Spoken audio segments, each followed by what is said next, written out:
எல்லாரையும் தனித்தனியாக சொல்லணும் தான் விருப்பம். எப்பயுமே கடைசி பொழுதுல வரும் பொழுது அது சவல பிள்ளையா தான் மாறிடுது அந்த பேச்சு அல்லது கேட்குறவங்களுடைய நேரம் எல்லாமேவும். தேடல் புத்தகத்தை எனக்கு ஜான் கணேஷ் சார் தான் கொடுத்தாரு. இது கன்னியாகுமரி வட்டார வழக்கு. ஏற்கனவே ஆசிரியர் சிலர்களுக்கு தெரியும். தோப்பில் முகமது மீரான் எழுதின தலைக்குளம் அப்படிங்கிற கதை 12ஆம் வகுப்பு பாடநூல்ல இருக்குது. இதற்காக அந்த பாடநூல் எழுதும் பொழுது இதற்காக நான் அவர்கிட்ட பேசினேன். அவரும் தமிழ்ல தான் பேசுறாரு, நானும் தமிழ்ல தான் பேசுறேன். ஆனால் அவர் பேசின தமிழ் எனக்கு சுத்தமா புரியவே இல்லை, என்னால முடியவே இல்லை. என்ன செய்யறதுனே தெரியல. அது கடற்கரையோர இஸ்லாமிய கன்னியாகுமரி வட்டாரத்து சொல்லு, துப்ப முடியல. அதற்கு பிறகுதான் ஒவ்வொரு சொல்லுக்கும் என்ன விளக்கம்னு கேட்டு சொல்லுக்கு பிறகு பொருள் எழுதணும். அதுல ஒரு வார்த்தை வரும், ஒரு உம்மா கேட்டாலும் இருக்குது. அது வெகுஜனமா தமிழ்நாடு முழுக்க போகும். அது அம்மா கேட்டாலுங்கிற பொருள் போல. அது மாதிரி இதுலயும் எனக்கு நெருங்க முடியாத அளவுக்கு அந்த வட்டார வழக்கு சொற்கள் ஒரு கொஞ்சம் அடுத்தடுத்த சொற்களை படிக்கும் பொழுது, கருத்துக்களை படிக்கும் பொழுது ஒரு புரிதலுக்கு வர முடியுதே தவிர சரியான பதம் தெரியல. கீரா இப்படி வட்டார வழக்கு சொற்களை மிகவலாக தமிழ் கூறும் நல்லுலகம் நம்ம கரிசல் கதைக்கு சொற்களுக்கு பொருள் தெரிஞ்சா இன்னும் எளிமையா இருக்கும். இதற்கு அணிந்துரை வழங்கியவங்க பரிதிமார் கலைஞர் இங்க கிறிஸ்துவ கல்லூரியில வேலை பார்க்கும் பொழுது மறைமலையடிகள் அங்க வேலைக்கு கூறுங்க அப்படின்னு சொல்லும் பொழுது அது எனக்கு தெரியாது அப்படின்ட்டு மாதிரி ஒரு பதில் சொல்லியிருப்பாங்க. அப்படிப்பட்ட தமிழ் கூறும் பரம்பரையில வந்தவங்க ஒரு அணிந்துரைச்சி. நானும் தேடல்களை படிச்சேன். வகுப்பறை நிகழ்வுகள், அந்த கோழி கூவுற அது எப்படி அந்த உடல் மொழி, குறிப்பா அவர் மனிதர்களை ரொம்ப படம் பிடிச்சு காட்டுறார். குறிப்பா குட்டை மனிதர்கள், நெட்டை மனிதர்கள், அவருடைய கண்கள். மனிதர்களை படித்தல் என்பது ஒரு கலை அப்படின்னு சொல்லுவாங்க. குணாதிசயங்களோடு நடத்துறார். ஒரு தேடல்ல பாத்தீங்கன்னா என்னுடைய ஏற்கனவே அவங்க சொன்னாங்க அவங்க பாட்டியை பத்தி. என்னுடைய தந்தையினுடைய அம்மா பாத்திரம். அவர்கள் தன்னை மறந்து மற்றவர்களுக்காக உதவிடுகின்ற அந்த பாங்கு எனக்கான அந்த பாட்டியினுடைய நிகழ்வு, அந்த நினைவு வர ஆரம்பித்தது.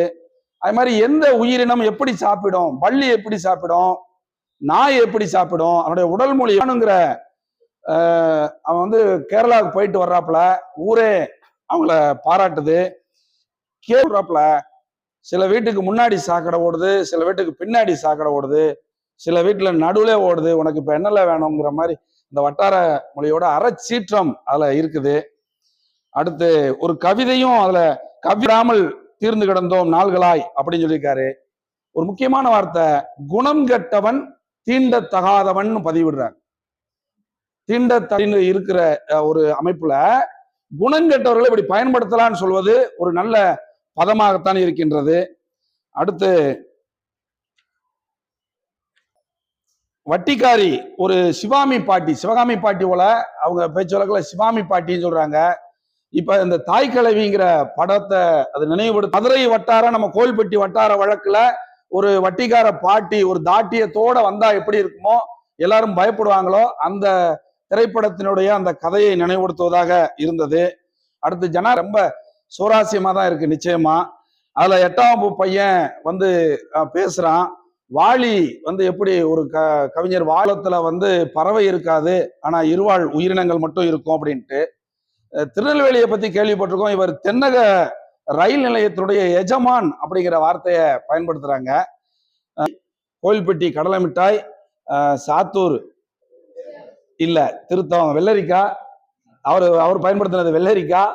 அடுத்து அப்படியே மதுரை, திருச்சி, விருத்தாச்சாஞ்சி ஹோட்டலை பத்தி சொல்றாரு சாரு. எப்படி நான் பேசணும்னு நினைச்சேன்.